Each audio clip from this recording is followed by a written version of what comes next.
Hi, folks. So, question. Has anyone seen in any of the churches they've been to, what Mark 13, verse 12 says? That brother will betray brother to death, and a father his child. Children will rebel against their parents and have them put to death. We're not talking necessarily about having people put to death, because again, cancel culture would be that, wouldn't it, really?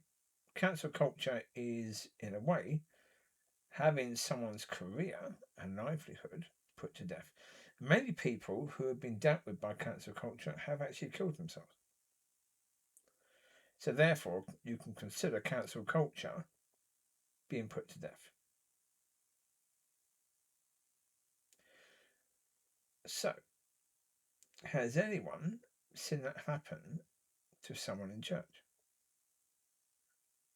I would say no. In my own personal experience, no, I've never known of a situation like that in church. Because, as I said, people in church pretty much are in that situation where they've come from the world to the world. So again, this whole idea, if you mention to people in church, if you question anyone in church, how is it going your journey to become this new creation? They're going to look at you with a weird expression.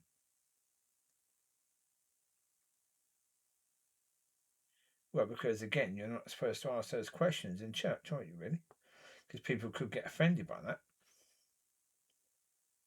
But shouldn't that be a question that you should be not only free to ask, but also encouraged to ask?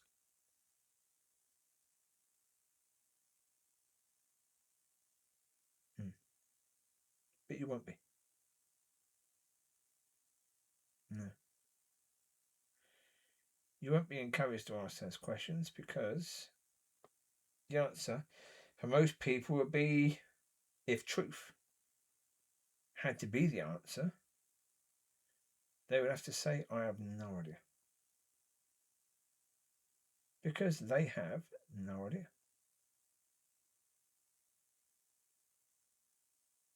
They have not a Scooby-Doo of it. As I say, I can't look at the Vineyard Church and say they're worse than any other church because, well, they're not really. They're about the same. They're no worse and no better. No. Other churches are obviously wrong in so many ways. But you see, most other churches, they don't do things according to the world as obviously as the Vineyard Church does. Yeah, with Easter egg hunts and stuff like that.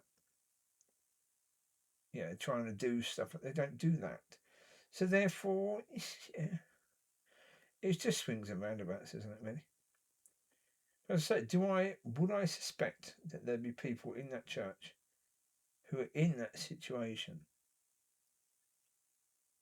where, because of the way that they walk, because of the way that they talk, yeah, God, they've lost their brothers, their mothers, their fathers, their sisters, and even their children. Now, you'll have a situation, of course, where right now you would have extreme examples of children going against parents who go to church. But that's, left-wing children, of course, will be anti anything they can possibly be anti by.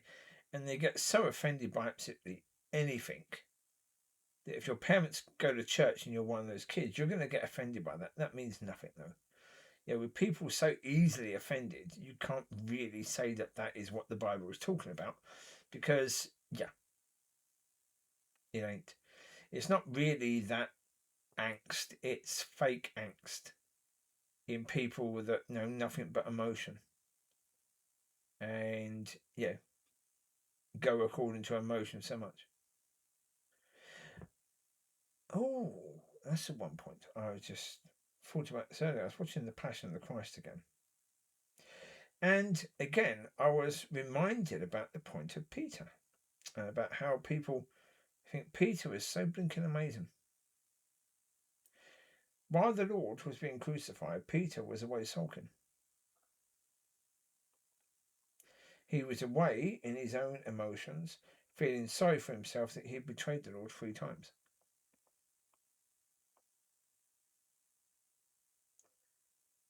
He wasn't there. He wasn't there to comfort Mary Magdalene or comfort Mary, the one who bore the baby, Son of God. Or I'm not sure which disciple was there. I'm not totally sure. I don't know. Was it, I think it was either John or Matthew. I'm not totally sure. Most certainly wasn't Peter. And yeah, so as I say, with Peter's one of these characters. Where for me, he's one of the people that I would love to speak to. If he comes down with Yeshua, I'd love to speak to Peter and Paul. But Peter, because of the fact that people have made so much about Peter and made Peter into this sort of hero character. And yet, he wasn't there to comfort the mother, to comfort Mary Magdalene, to comfort the other disciple. So if he's going to be the leader of the disciples, at the time when he needed to step up, he wasn't there. Now, obviously, he would have been there more often afterwards, after the 3 I love yous. Yes?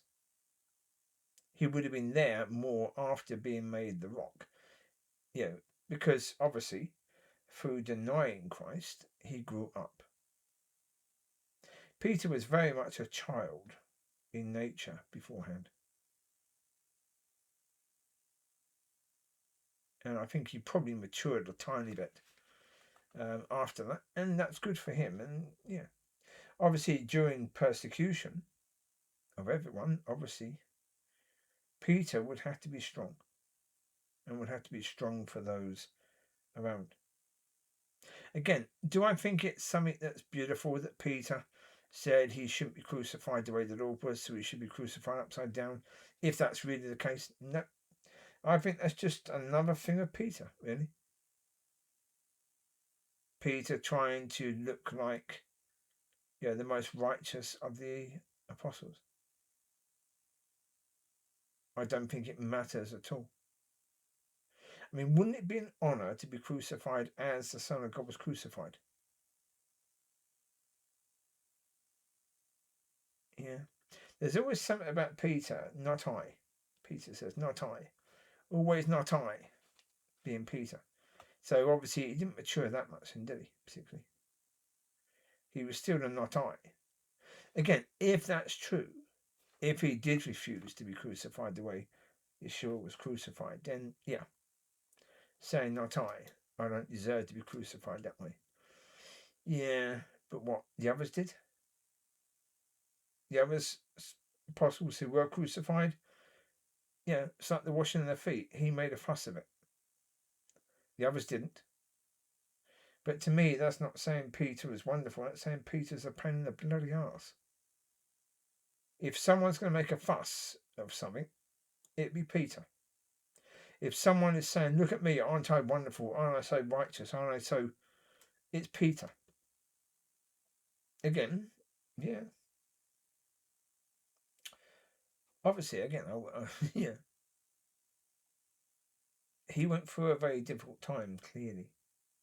And a very difficult time when Paul joined the ministry. Well, having the main persecutor of the church being now one of the ones who's actually level sort of with Peter. That would be hard for Peter, wouldn't it really? Peter being the rock, but who's the one who wrote most of the stuff that's now the New Testament? That couldn't have been easy, not for a time. But we know that Peter argued with God, didn't he? God said about bringing the Gentiles in, and Peter was, no, not me, God. I wouldn't do that. And he had to be told off again. So, yeah. Peter's a character. But yeah, I wonder how that would have been for him. You know, knowing himself as being one of the leaders of the disciples, the fact that he couldn't be there for those people who were there at the crucifixion. Yeah. That must have made his betrayal even worse. So again, I can be hard on Peter, but also, I can understand that, he was human. He was human. And he made mistakes. But there you go. That's okay. We all do that. We all make mistakes. That's Suki Soul having a little sleep. Right, so there you go. You take care. God bless. Speak to you soon.